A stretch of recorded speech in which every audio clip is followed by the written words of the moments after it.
Hapo vipi jamani?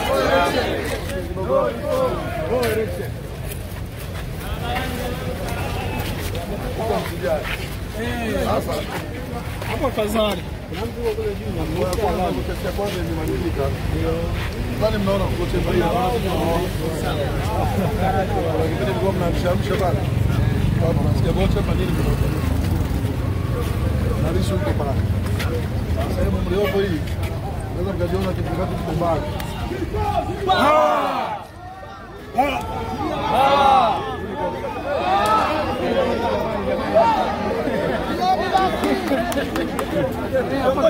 Nataka kutembea kwa mguu mpaka mafungu. Cha kwanza tunafikiza utulivu. Hii mpaka sasa hivi leo tunapokaa tunaenda vizuri sana. Na mnaona tukikaa vizuri maana yake watu wanakuja kwa wingi.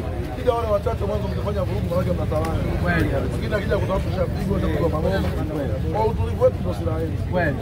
Utulivu tunaingia kwenye kazi ya pili sasa tuko kwa utulivu wetu maana yake ni kuchochea fikira watu wa wengi. Sahihi. Watu sio wachokoni. Ukiona mtu anakuzuia barabara na kwenda kufanya mambo ambao